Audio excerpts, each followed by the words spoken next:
that the gentleman from the party list PHILRECA, the Honorable Presley C, be recognized to avail of the privilege hour. Representative Presley C of party list PHILRECA is now recognized.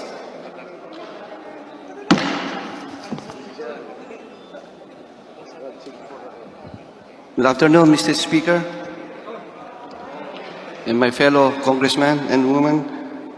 Devastated and hampered, yet we remain standing as one.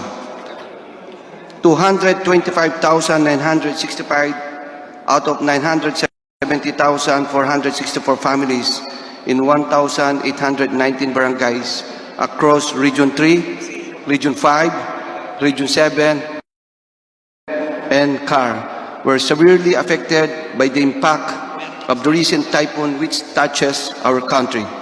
17 people were killed and more than 68 were injured in the southern region of Luzon, as Tisoy tore through it, shutting the capital's main airport, displacing thousands and causing wide-range blackouts.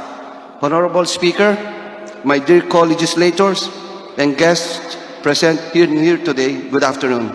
Last Tuesday, December 5, 2019, our country has experienced yet another devastating tropical cyclone named Tisoy. In the Philippines, 20th tropical cyclone for 2019. This tropical cyclone has brought violent winds, storm surges, and heavy to extend rainfall over the southern part of Quezon, Mindoro, Marinduque, Romblon, and the Bicol region. The Philippines lies near the area in the South Pacific where warm seawater meets with cold front to form a low-pressure area, geographically located on the Pacific Ring of Fire and on the Pacific Typhoon Belt. The Philippines is one of the most disaster-prone countries in the world.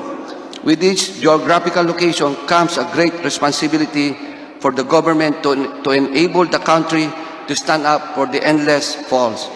Taon-taon, napakaraming buhay ang nasasawi. Libo-libong pamilya ang nawawalan ng tahanan. Milyon-milyon ang nasisirang pag-ari ng ating mga kababayan at ilang pangarap na at natigil, mistulang naglaho kasama na ng paglayo ng bagyo. As Typhoon Tisoy flooded roads, trampled power poles, and badly damaged houses in the affected provinces. 17 transmission lines were intensely affected in Luzon and Visayas. Some of these affect our member consumer owners of Sorsogon Electric Cooperative 1 and 2 in Daraga, Sorsogon. Camarines Sur Electric Cooperative 1 and 3 in the Bicol region. Quezon Electric Cooperative 1 in the southern part of Quezon, and Albay Electric Cooperative in other parts of Bicol. Due to the strong winds that toppled power lines last week, ang ilang riyon sa Luzon ay mistulang nabalot sa pansamantalang kadiliman. Sa pangyayaring ito, ang inyong lingkod kasama ang ilang kong kasamahan sa power industry, kasama na ang mga volunteers at ang magigiting nating mga linemen mula sa iba-ibang electric cooperatives ay nagtahak noong ika-6 ng Disyembre patungong riyon ng Bicol. We have witnessed firsthand the struggle of our people.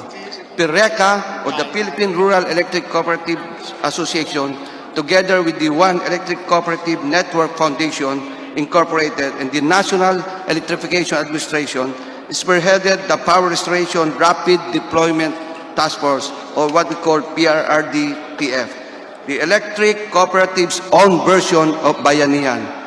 The warriors of light have come together in unison to assist and fast-track the restoration of the affected electric cooperatives and member consumer owners in the Bicol region, which appear to be the most affected by the typhoon.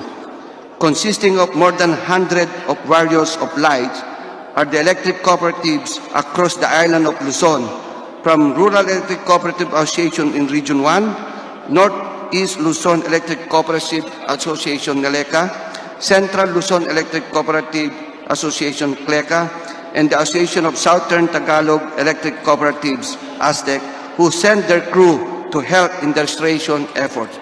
Ang samahan po kasama mahigit kumulang na 40 utility vehicles at boom trucks ay nagsilbing daan upang mapabilis at pagsasaayos at pagbabalik ng kuryente sa kabahayan ng ating mga kababayan sa Timog Katagulugan. The PRRD Task Force o the Task Force Kapatid was one of the One Electric Cooperative MCO movement's main advocacies. It was initially launched in 2002 as a volunteer service whereby the electric cooperatives family act in unison in the form of bayanihan, with the aim of mobilizing their personnel and logistics to assist other ECs requiring immediate rehabilitation of distribution lines in times of catastrophes to be able to speedily restore power service to our member consumer owners to lighten up again the dark predicament our kababayan are facing. And as of December 6, 2019, transmission services in the affected provinces in Calabar Zone and Region 5 had been partially restored in Batangas, 100%, in Quezon, 51 to 90%, in Camarines Norte, 91%, Camarines Sur, 50%, in Albay and Sorsogon, which affected most, it's only at 0.9%. With the Philippine Rural Electric Cooperatives Association's mantra, United we stand, divided we fall, ang ating magigiting na mga warriors of light ay patuloy na nagkakaisa at nagsama-sama upang mabigyan tulong ang mga nangangailangan. Despite leaving their families behind in order to face the hostile forces of nature and fortuitous events, the task force remains stronger and united as one to be able to accomplish the cause of humanity's existence.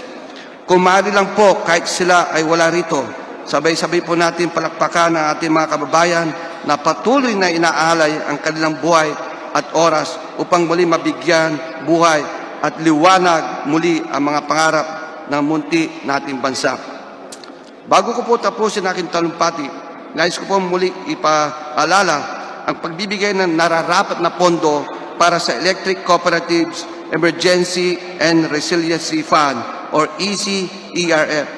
Early last month, this representation has delivered a privileged speech before this hall calling for the immediate implementation of the law authorizing the ECERF sapagkat sa pamamagitan ng pondong ito ay mapabilis na pagsasaayos ng mga nasirang poste ng electric transmission lines sa panahon ng mga kalamidad gaya ng nakaraang bagyo. Ngunit hanggang ngayon, hindi pa din nabibigay sa National Electrification Administration ang nasabing pondo. Yung 750 million po, batas po hanggang ngayon, wala pa rin linaw. According to Republic Act 11039 or the Electric Cooperative Emergency and Resiliency Fund Act, Section 9 Appropriations, the sum of 750 million pesos for the initial implementation of this act shall be taken from the National Disaster Risk Reduction and Management Fund. The 750 million pesos comprising the initial amount of the ECRF shall be immediately released to NEA Quick Response Fund for proper release to qualified ECs subject to Section 10 of this Act. Thereafter, such amounts necessary for sustainable implementation of the ECRF shall be included in the Annual General Appropriations Act. Para saan po ba ang batas na ipinasa natin kung hindi naman po natin susundin at nalalaman nito? Inuulit ko po, malinaw na malinaw ang nasaad sa batas that the 750 million comprising the initial amount of ECRF shall be immediately released. We call on the appropriate agencies to do its parts in releasing the ECRF to NEA. We need this now more than ever. We should be strong enough to set aside our own reservations and differences to be able to achieve the cause and the welfare of our community. Our country may be divided geographically and our advocacies be diverse entirely. May we still remember that with our only race and blood as Filipinos, we should remain to be the country with wit and patriotism the power and hunger to extend our help to our people shall remain. Let us be the legislators whom our country deserves. He said, in SEA Games, we win as one. Here, we electrify as one. Again, good afternoon, Mr. Speaker. Thank you so much, Representative De Jesus. Majority Floor Leader.